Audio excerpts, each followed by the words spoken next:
Hello, friends. How close to us are the dead? How close to us are the dead?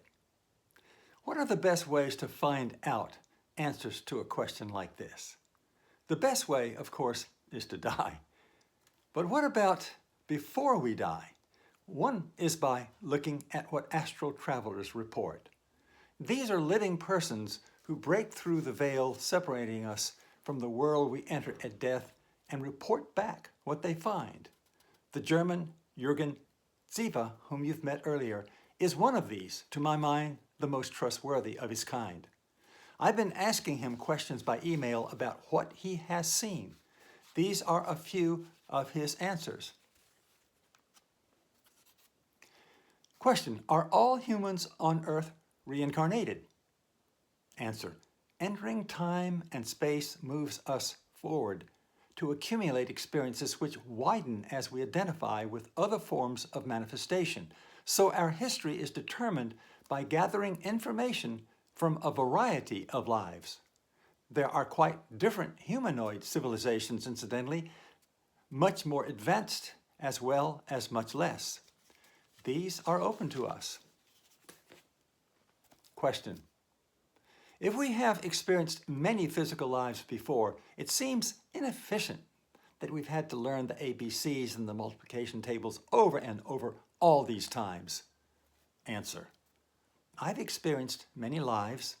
Some I've relived and re-experienced in here and now awareness while simultaneously observing them in detail from higher awareness. Every incarnation requires a new adjustment period and realignment. It's only our human value system that considers it, quote, inefficient. The value system is neither here nor there from the greater consciousness context. Question: is prayer directed toward our beloved ancestors a waste of time? Or are they listening? If they are, can they be of any help? Or are they so engrossed in their new world that they lose interest in ours?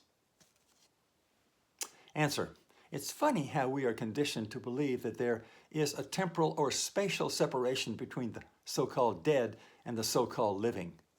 There is no, in the strict sense, afterlife. There is only life.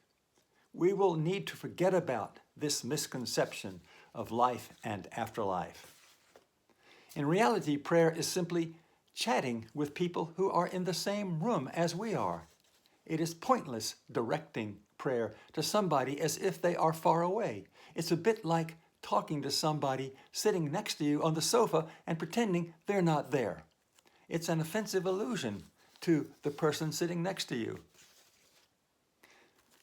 With regard to people losing interest in you, it's the same as it is here.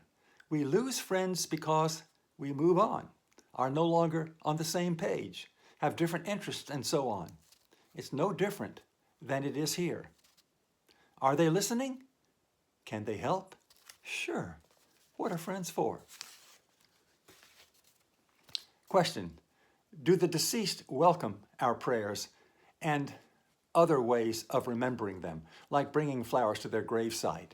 Do they miss us? Are they sometimes nostalgic, even lonely? Answer: again, do you welcome somebody who is kindly disposed towards you? Putting flowers on their grave is like handing a bunch of flowers over to somebody personally. How do you feel if somebody gives you flowers? You feel loved. Do they miss us? They only miss us if we are no longer interested in them.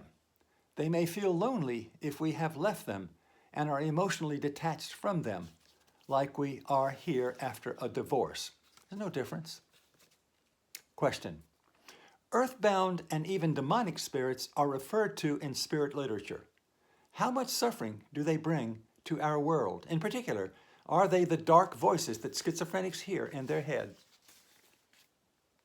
Answer: schizophrenics can no longer control their state of mind and are therefore susceptible to all kinds of controls and influences, which negative entities love to take advantage of. Our material-based clinical approach is totally ignorant of what is actually taking place. Until we accept this reality, all we have is drugs. Question: you speak of the astral and beyond as existing in another dimension. Many spirits speaking through mediums speak as if the astral world is close to ours, as if our planet is the nucleus of a system of worlds that grow less materially dense the farther out you go. Is there any truth to this? Yes. The astral world is right here and now around us. As for higher dimensions, we can't enter them because they are inaccessible to our physical tool sets or bodies. People use different metaphors to state or to create a picture of our materialistic understandings. By closest to Earth, I mean closest to our habitual way of sensory life. It's more related to states of mind than physical reality. I'm a retired professor of religious studies at a California State University. You can learn more about me and my books on the afterlife at staffordbetty.com. I'd be happy to hear from you. Good evening.